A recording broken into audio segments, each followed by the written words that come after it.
The rifle barrel trembled in Silas Boone's weathered hands as he stared at the figure crouched by his creek. For 3 days, she had appeared at dawn like a ghost, drinking from the water that ran behind his ranch house, always vanishing before he could approach. This morning was different. This morning, she didn't run. The woman knelt motionless, her long black hair falling like a curtain around her face, hands cupped to gather the cold Montana water.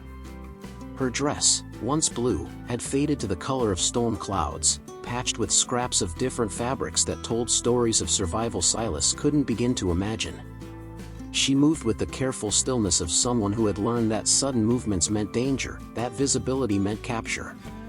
Silas lowered his weapon slowly, his heart hammering against his ribs. In 58 years of life on this unforgiving land, he had seen plenty of desperate people during these Depression years, but something about this woman's presence felt different. Sacred, almost. The way she held herself spoke of dignity that poverty and hardship couldn't touch, a quiet strength that reminded him uncomfortably of his late wife Margaret, who used to say that the land belonged to those who understood its language, not those who simply owned papers saying so. The morning air carried the scent of sage and the promise of another scorching day. Dust devils danced across the barren fields where Silas's cattle once grazed before the drought took them, before the bank threatened to take everything else. His ranch, inherited from a grandfather who'd fought the Crow and the Cheyenne for this very ground, now stood as empty as his heart had been since Margaret and little Thomas died in that brutal winter 5 years past.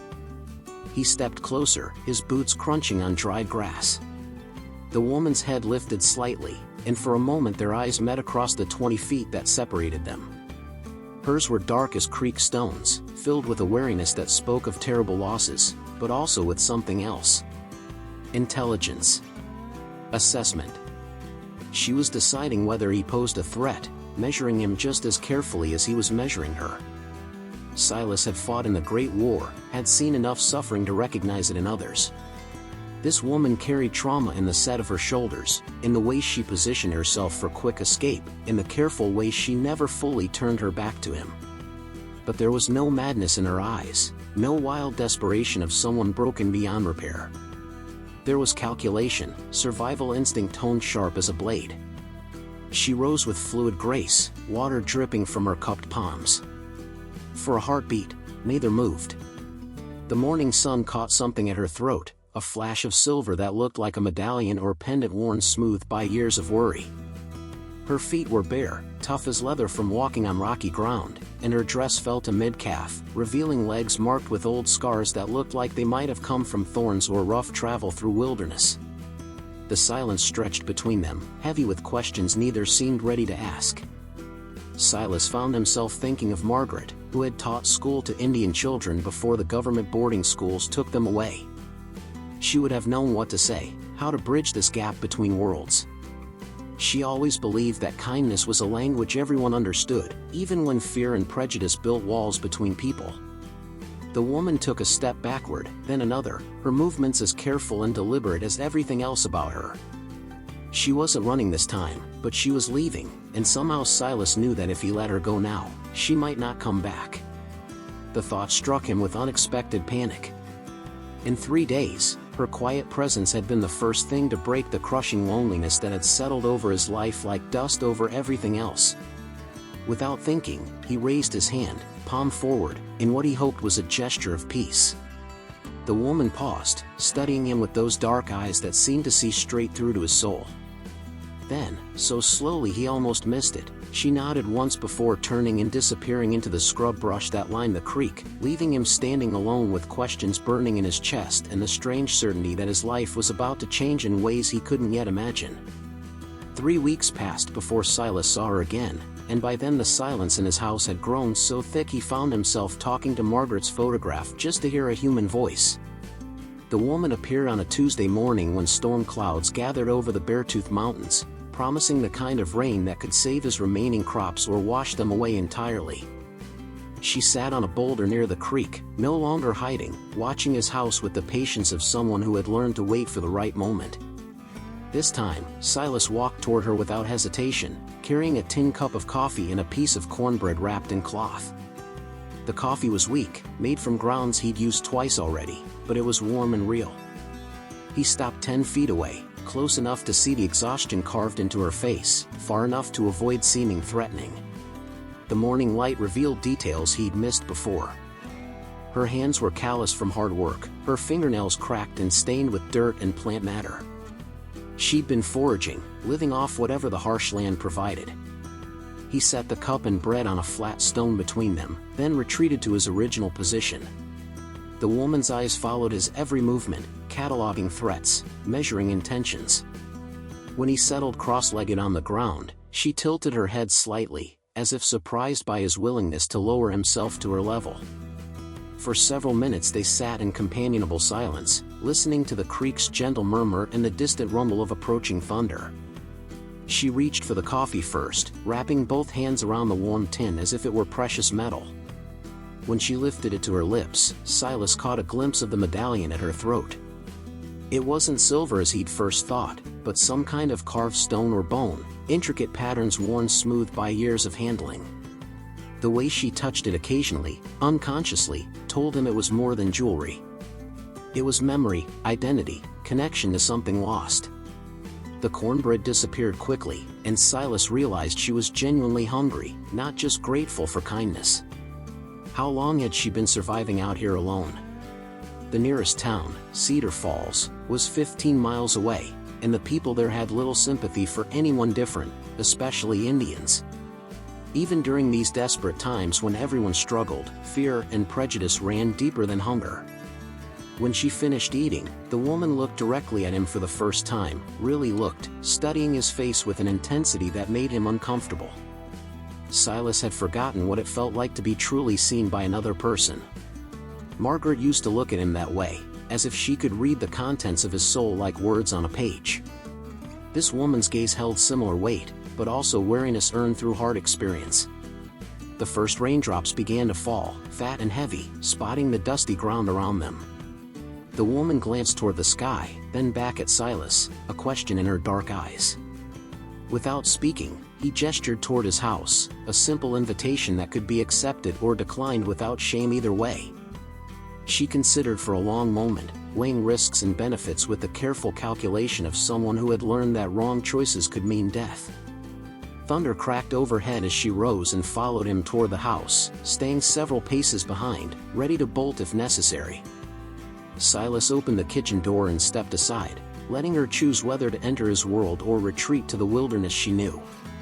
The rain began in earnest as she crossed the threshold, and he heard her sharp intake of breath as she took in the clean wooden floors, the cast iron stove, the simple furniture that represented more comfort than she'd known in years. She stood near the door, dripping quietly onto the worn floorboards, and Silas realized he didn't even know her name. All these weeks of watching each other, of careful approach and retreat, and they remained strangers bound only by mutual loneliness and the basic human need for connection. He wanted to ask who she was, where she'd come from, what had brought her to his creek in the middle of nowhere. But something in her stillness warned him that questions could shatter whatever fragile trust they'd built. Instead, he moved to the stove and began preparing real food, eggs from his few remaining chickens, bread that wasn't stale, milk that hadn't soured. Outside, the storm unleashed itself on the parched Montana landscape, and inside his kitchen, for the first time in 5 years, Silas cooked for someone other than himself. For 2 months, she came and went like seasons changing, staying longer each time, speaking only through gestures and the careful way she helped with small tasks around the ranch. Silas learned to read her moods in the set of her shoulders, her willingness to be seen, the distance she maintained between herself and the house. She showed him which wild plants could heal cuts, how to track weather patterns and cloud formations, skills that connected her to the land in ways his grandfather's generation had never understood despite claiming to own it. The morning everything changed began like any other. She was mending a torn section of his chicken coop fence with remarkable skill, her fingers weaving wire and wood into patterns stronger than his original construction. Silas was splitting kindling when he heard the rumble of truck engines approaching down his long dirt driveway. 3 vehicles, moving too fast, throwing up clouds of dust that hung in the still air like warnings. The woman froze at the sound, her entire body tensing with recognition of danger. Without a word, she began moving toward the creek, toward escape, but Silas called out softly, a sound that stopped her mid-step. When she turned, he saw naked fear in her eyes, the kind that came from experience with men who arrived in groups carrying authority and prejudice like weapons. Sheriff Dan Murphy climbed out of the lead truck, followed by Mayor Henderson and 4 other men Silas recognized from Cedar Falls. They wore the grim expressions of a delegation with unpleasant business, the kind of faces that had been showing up at ranches throughout the county as banks foreclosed and desperate people made desperate choices. But their attention wasn't on Silas's financial troubles today. Their eyes were fixed on the woman by the fence, studying her with the cold calculation of men who had already decided her fate. Murphy was a decent man in most circumstances, but these weren't most circumstances. The Depression had made everyone harder, more suspicious of outsiders who might compete for scarce resources or represent unknown threats. His badge caught the morning sun as he approached, hand resting casually on his gun belt in a gesture meant to appear non-threatening while communicating absolute authority. "Morning, Silas," Murphy said, his voice carrying the artificial friendliness of official business. "We need to talk about your situation here." The way he said situation left no doubt about what he meant. The woman had become visible to the community, and visibility meant questions, rumors, demands for action. Henderson stepped forward, a thin man whose general store had been struggling since half the county couldn't afford to buy anything beyond bare necessities. "Folks in town are concerned," he said, though concern seemed an inadequate word for what Silas saw in their faces. "Having an unregistered Indian on your property raises questions about safety, about proper procedures." The woman hadn't moved from her position by the fence, but Silas could see the subtle shift in her posture, the way she balanced her weight for quick movement. She understood enough English to know they were discussing her future, and she was preparing to run. The thought of her disappearing back into the wilderness, of returning to whatever desperate existence she'd escaped from, hit Silas like a physical blow.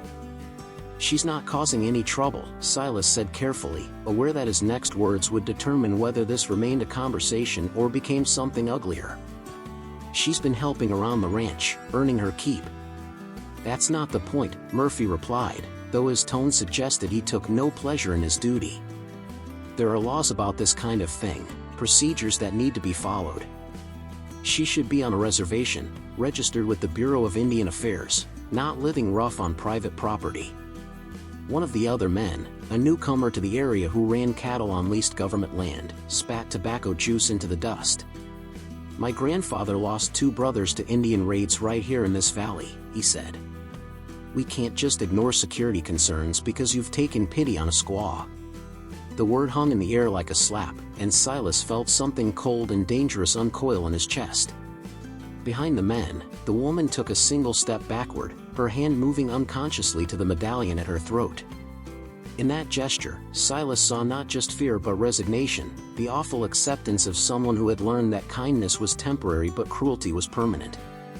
"Her name," Silas said quietly, his voice carrying a steel that made several of the men shift uncomfortably, "is Ayoka." The silence that followed Silas's declaration stretched like a taut wire ready to snap. Sheriff Murphy's hand moved closer to his weapon, while Mayor Henderson's face flushed red with indignation. The woman, Ayoka, stood perfectly still, but Silas could see tears gathering in her dark eyes, not from fear now, but from something deeper. Someone had spoken her name aloud for the first time in years, claimed her as a person worthy of identity, of protection. "That doesn't change anything," Murphy said, though his voice had lost some of its official certainty. "Names don't make this legal, Silas. The Bureau of Indian Affairs has clear guidelines about unregistered natives living off reservation land." Silas stepped forward, positioning himself between the delegation and Ayoka, a gesture that spoke louder than words about where his loyalties lay. "Legal according to who?" he asked, his voice carrying the quiet authority of a man who had found his moral ground and intended to hold it. "According to the same government that broke every treaty it ever signed? The same laws that say this land belongs to men like us because we have papers, but not to people whose ancestors are buried in this very soil." The man who had mentioned Indian raids sneered. "You getting soft in your old age, Boone? This squaw could be scouting for raiders, or carrying disease, or planning God knows what. Her name, Silas repeated with dangerous calm, is Ayoka. And if you use that word again on my property, you'll be leaving with more than wounded pride. Henderson stepped between them, recognizing the potential for violence in Silas's stance. Be reasonable, he pleaded. We're not asking you to be cruel. Just turn her over to proper authorities. Let them place her somewhere appropriate. Appropriate, Silas repeated, as if tasting something bitter. Behind him, he heard Ayoka's sharp intake of breath, and he realized she understood exactly what appropriate meant. Government boarding schools that stripped away native languages and customs. Reservations where people were warehoused like unwanted inventory. Systems designed to erase rather than preserve. I've been thinking about appropriateness lately, Silas said, his voice growing stronger with each word. About what's appropriate when good people stand by while others suffer. About what's appropriate when fear makes us forget basic human decency. He turned slightly, including Ayoka in his protection without taking his eyes off the men before him. She has a home with me. The words rang across the dusty yard with the finality of a church bell. Murphy shook his head slowly, recognizing the determination in Silas's voice, the kind that meant no amount of official pressure would change his mind. This isn't over, the sheriff warned. There'll be forms to fill out, inspections, questions from federal authorities. Then I'll answer them, Silas replied. But she stays. One by one, the men climbed back into their trucks, muttering among themselves about government regulations and property rights and the dangers of setting bad precedents. As the convoy disappeared down the driveway, trailing dust and defeated authority, Silas felt a hand touch his shoulder. Ayoka stood beside him, tears streaming down her weathered cheeks, her lips moving in what might have been words of gratitude in a language he didn't understand but somehow felt in his bones. That evening, as the sun painted the Montana sky in shades of gold and crimson, they worked together in what had once been Margaret's garden. Silas had neglected it since her death, letting it return to prairie grass and wildflowers, but Ayoka had been clearing spaces, preparing soil with the patience of someone who understood that growing things required faith in unseen futures. She showed him how to plant corn seeds in clusters, beans that would climb the stalks, squash that would spread between them, an ancient partnership that fed both soil and spirit. As they worked, she spoke her first English words to him, soft and careful, practiced in private moments when she thought he couldn't hear. "Thank you," she said, and then, touching the medallion at her throat, "My grandmother's name was Ayoka too. She said it means she brought happiness." As darkness settled over the land, Silas understood something his grandfather had never learned during all his years of fighting for this ground. Sometimes, the land doesn't belong to a man. Sometimes, a man belongs to the land, and to those who still carry its soul. Thank you for watching this powerful story of human connection and courage. If this touched your heart, please like this video and subscribe to our channel for more inspiring stories that celebrate the strength of the human spirit. What did you think of Silas and Ayoka's journey? Share your thoughts in the comments below, we read every single one. And don't forget to hit that notification bell so you never miss our latest stories that prove love and kindness can overcome even the deepest prejudices.